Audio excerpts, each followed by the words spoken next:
Екі нәрсе әрбір адамға пайда береді: көркем мінез бен кешірімділік. Екі нәрсе адамның қадірін көтереді: кішіпейілділік және адамдарға көмектесу. Адамзаттың көпшілігі өз проблемаларының шешімін өзі емес сыртқы ортаның шешіп бергенін қалайды. Өзіне өзі толық жеткілікті бола алмаған өз-өзін еркін қамтамасыз ете алмайды. Осының нәтижесінде құлдық санаға түсіп қалған масыл және тәуелді адамдар қаптайды. Бұл гуманизм жолы емес. Екі нәрсе адамды мәңгі тұрмайды: жастығы мен күш-қуаты. Адамды екі нәрсе қартайтпайды: бірі жақсы мінез, екіншісі жақсы сөз. Өмір деген қашанда кеменің апаты. Адамдар ең көп азапты қарапайым ақиқатты елемегеннен шегеді. Адамның қасы арам шөп тәрізді, отаған сайын қаулай түседі. Жақсылыққа жақсылық әр кісінің ісі, жамандыққа жақсылық нар кісінің ісі. Құдыққа тас тастаған адам ол түбіне жетіп, даусы естілгенше қарап тұрады. Сол секілді сені сөккен адамның көбісі жауабыңды күтеді. Ұстамдылық пен көркем мінез таныт, өткізіп жібер. Құдық түпсіз екен деп ойласын. Атақ, бақ та қолға салған сақина тәрізді. Қанша асыл болғанмен түбі тозады. Пендеде бір іс бар: жалығу деген. Ол тағдырда адаммен бірге жаратылған нәрсе. Оны өзі тапқан емес. Оған егер бір іліксе, адам баласы құтылмағы қиын. Тағдырға қарсы келе алмас, қарсы келу жарамас.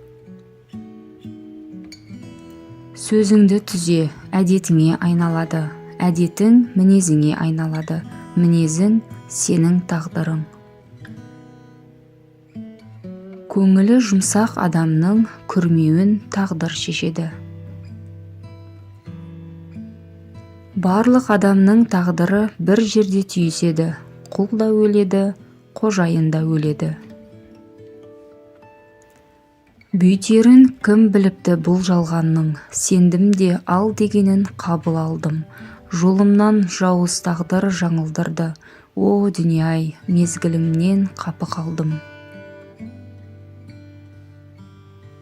Арлы адам ең күшті адам, өйткені ол өткінші бақыттың, өткінші қайғының ырқына мойынсұнбайды. Сондықтан оның тағдыры қиын болуы, ауыр болуы мүмкін, өкінішті болуы мүмкін емес. Бай болу, кедей болу тағдыр ісі. Тәрбие адам тағдырын шешетін ұлы іс. Мінезін өзгерткен адам тағдырын да өзгертеді. Тура сөйлеп түзу жүрген жандардың тағдыр жүгі ауырлығын аңғардым. Тағдырды өзгерту үшін ойыңызды өзгертіңіз. Сіздің өміріңіздің ең жақсы жылы өз мәселелеріңіздің тек өзіңізге ғана тиесілі екенін мойындау. Сіз оған бола анаңызды, экологияны не президентті кінәламаңыз. Өз тағдырыңызды өзіңіз басқарып отырғаныңызды түсіне біліңіз. Табысты адамдар өздерінің тағдырларын басқаратынына 100% сенімді. Олар жағдайларға тәуелді емес, бірақ оларды өздері жасайды. Сондықтан, егер жағдайлар оларға сәйкес келмесе, олар оларды өзгертеді. Тағдыр идеясы ғылыми тәжірибе емес, өмірлік тәжірибені қажет етеді, ақылды теңдікті қажет етеді. Көп өтірік айтатын адамдар шыншыл болып көрінуге тырысып бағады. Ұрлаған ұры емес, ұсталған ұры. Өлгеннен сұра дер едім, тірі жандарға өмір дегеннің не екенін. Адам кірпіш сияқты күйген сайын қатая түседі. Өмір қимылды талап етеді. Жазушының бір ғана қабілеті бар. Ол өмірдегі шындықты көзмен көріп, оны нағыз шебердей суреттейді. Қалғандары екі жүзді адамның тірлігі ғана.